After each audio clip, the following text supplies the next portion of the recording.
सब्र और मेहनत कामयाबी की निशानी है। आज देश के हर नागरिक को नीरज चोपड़ा पर गर्व हो रहा है।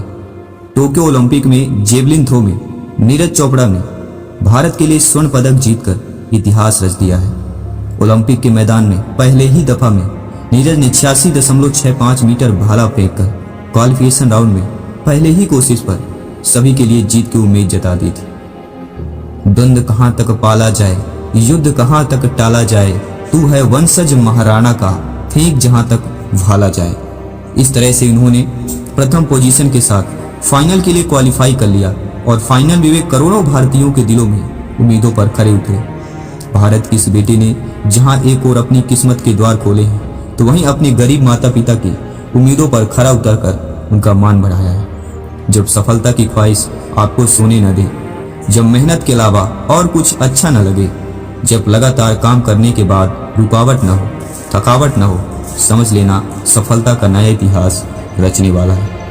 नीरज एक गरीब परिवार से संबंध रखते हैं। इनके माता पिता बेहद गरीब हैं। 17 सदस्यों वाले इस संयुक्त परिवार के बेटे ने अपने पूरे परिवार का मान बढ़ाने के साथ करियर में भविष्य के लिए कई रास्ते खोल दिए हैं। घर की आर्थिक स्थिति ठीक न होने के बावजूद भी नीरज ने बहुत ही मुश्किल से जेवलिन थ्रो के लिए भाला खरीदा था और मात्र 7,000 के भाले से उन्होंने प्रैक्टिस शुरू कर दी थी, क्योंकि जेवलिन थ्रो वाला भाड़ा 1.5 लाख का आता है। बचपन से ही नीरज काफ़ी हेल्दी थे और इस वजह से इनके पिता और चाचा ने इन्हें खेल खेलकर वजन घटाने के लिए कहा। तब नीरज ने पानीपत शिवाजी स्टेडियम में कई तरह के खेल खेलकर अपने वजन को कम करना शुरू कर दिया था। इसी स्टेडियम में नीरज ने कई खिलाड़ियों को जेवलिन थ्रो करते हुए देखा था, तो हंसी मजाक में उन्होंने भी इसे ट्राई करने की सोचा और पूरी ताकत के साथ भाले को फेंका, जिसे देखकर वहां के सभी खिलाड़ी हैरान हो गए थे। नीरज ने मात्र 11 वर्ष की आयु में 25 मीटर से भी अधिक दूर भाला फेंक दिया था और जब उन्हें इस खेल में तारीफ मिली तो उनका जेवलिन थ्रो में इंटरेस्ट बढ़ गया था। नीरज चोपड़ा भले ही आज देश के नागरिकों के दिलों में छाए हुए हैं, लेकिन असलियत यह है उनका शुरू से ही कोई कोच नहीं रहा। जब उनका इंटरेस्ट इस गेम की तरफ बढ़ा, वह हर रोज इसकी कम से कम 7 से 8 घंटे प्रैक्टिस किया करते थे। थ्रो के सही माध्यम को समझने के लिए उन्होंने यूट्यूब का सहारा बनाया और इसी यूट्यूब के सहारे से आप लोग इस वीडियो के माध्यम से भी अपने सपने को साकार कर सकते हैं। हर दिन वीडियो देखते हैं और परफॉर्मेंस में सुधार करने की कोशिश में लगे रहते हैं। खेल की तरफ धीरे धीरे और आगे बढ़ते हुए उन्होंने यमुनानगर में इसकी ट्रेनिंग शुरू कर दी थी। इसके बाद ही नीरज सफलता के शिखर पर चढ़ते गए और अब तक वह टोक्यो ओलंपिक में सुपरस्टार बनकर सामने आए।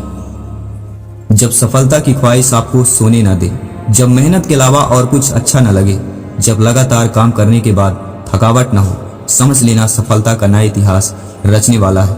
ये ट्वीट 15 नवंबर 2017 को किया गया था और आज यह सच हो गया है। सब्र और मेहनत कामयाबी की निशानी है। जिसके पास होती है उसकी हमेशा जीत होती है। नीरज चोपड़ा को सोने का यह गोल्ड मेडल यूं ही नहीं मिला है। इसके लिए उन्होंने काफी त्याग किए हैं। ध्यान सिर्फ तैयारी पर रहे। इसके लिए उन्होंने 1 साल पहले ही मोबाइल फोन से किनारा कर लिया था।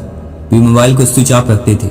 जब भी मां सरोज और परिवार के अन्य लोगों से बात करनी होती थी, वे खुद ही वीडियो कॉलिंग करते थे।